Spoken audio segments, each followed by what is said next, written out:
So, gandang araw po sa inyong lahat. Bago po tayo magtuloy ng ating sharing ng ating videos sa araw na ito ay lalambing lang po ako sa inyo at dahil po tayo bago pa, please subscribe my YouTube channel. Si Kasandun lang po. Diyan lang po sa baba. At tayo po ay nasa biyahe ngayon. Pupunta po tayo sa bayan ng San Jose, Batangas.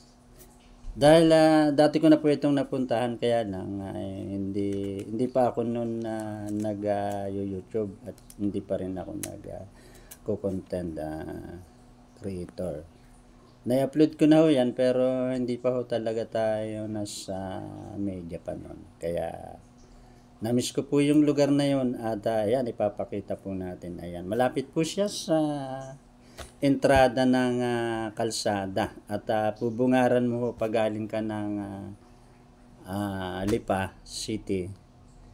Ay, yan po ang mabubugaran mo, isang napakalaking estatwa ng itlog na mababasa mo yan, the egg basket of the Philippines. Malayo po, hindi ko na i-focus.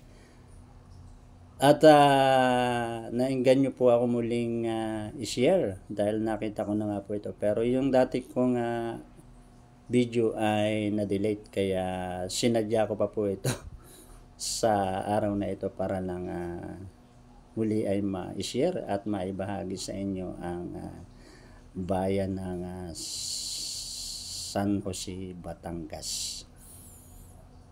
At kabilaan po ay kalsada. Dati nung akong unang punta dyan, yung likodan po, ay wala pa ho yan. Pero siyempre sa dami ng mga nakaraan ng araw. Ayan po si Jerome, isang tendero. At tinanong ko siya kung ano ang nalalaman niya bakit mayroong estatwa ng itlog at saka manok. Ang sabi niya ay ito yung representative na ang kanilang lugar ay mga ninuno nila ay nag-alaga ng mga manok at mga paitlogin at doon ang pangunahing ikinabubuhay ng mga tao roon.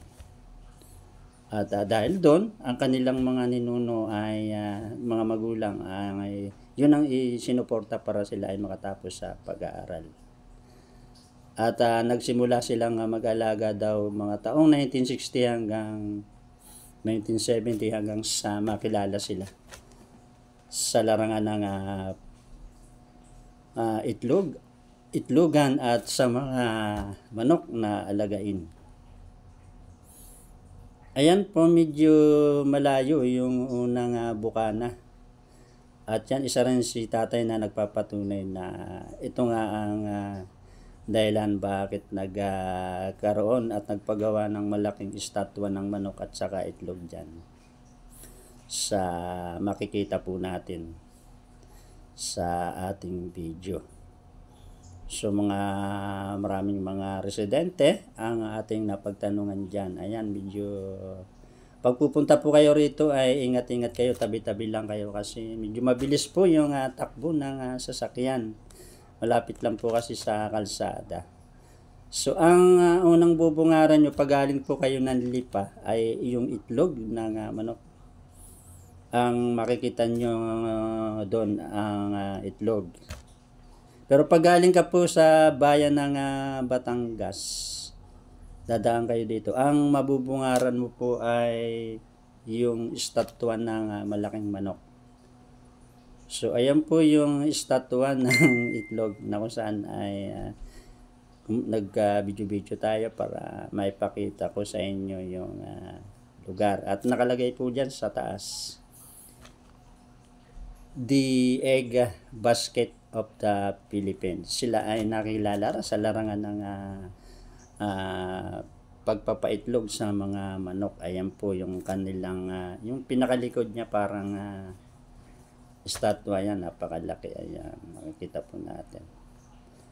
At sabi nga natin kanina, doon magsimula sila noong 1960 hanggang 1970, hanggang sa makilala sila mga 2006 hanggang 2019. At tunitiladang itlog kada araw ang kanilang naiibinta sa merkado. At ayon nga sa ibang census dito ay umabot sa 70 metric tonelada kada taon ang naiibahagi nila sa ating pamayanan. So, ito po ang tatak ng San Jose, Batangas.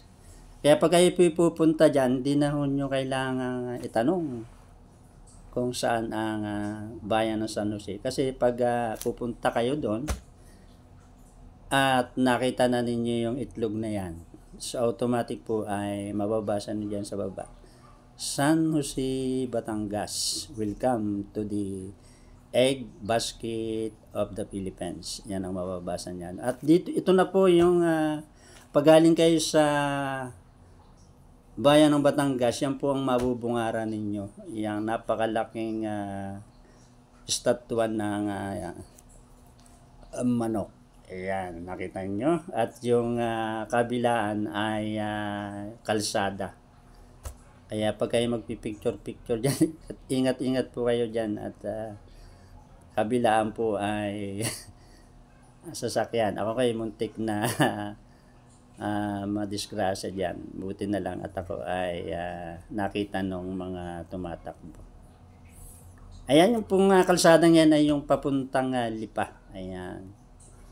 So at itong kalsadang ito ay parang private. Yan. Yan po yung pinaka paligid ng estatuan ng manok. At nakalagay doon I love San Jose. Ayan. So ang bayan po ng San Jose ay natatag daw noong April 26, 1765 na itinatag ito bilang bayan ng San Jose na di malasiki tubig. Yun ang tunay na pangalan nila. At ito rin ang pinanggalingan ng bayan ng Cuenca na sa mapa ng Batangas na magpapakita sa lokasyon ng San Jose. Ayan, yun daw po ang kanilang background ng bayan ng San Jose. At ang production ng egg ay approximately ay 7 million eggs per day. Ayan, 1960 po hanggang 1970 hanggang 2006 to 2009 ay tinatayang nasa 10 metric toneladang itlog kada taon ang naitatala dito. Ayan, noong 2017 nagkaroon po ng problema sila sa bird flu. Kaya ayon dun sa ilang mga nag-aalaga ng mga itloging manok ay natambak ang kanilang mga itlog dahil nga nagkaroon ng bird flu. Syempre ang mga tao ay ilag na bumili nito. Buti na lahat nagawa ng paraan ng isang concerned citizen doon na isang doktor, nakalimutan ko lang yung pangalan. At yung puti ng itlog ay ginawa nilang mayonnaise o kaya ay merengue. At ginagawa rin itong pulbos. Kaya dahil doon ay hindi nagka-problema ang kanilang kita sa larangan ng pag-aalaga ng itlog hanggang sa muling makarecover. Kaya yun po ang maibabahagi natin sa bayan ng San Jose. Ayan. At si tatay na isa ring nagpapatunay na ang bayan ng San Jose ang pangunahing pinagkakakitaan ay ang pag-aalaga ng mga manok na paitlogin. So, yun lang po at isang magandang tanghali sa inyong lahat at paki-subscribe na lang po si Cousin Don para kayo po ay maging kaibigan ko po at maging palagi ang subscriber. Muli, ito po si Cousin Don na inyong kaagapay, kasangga hanggang dulo. Bye-bye.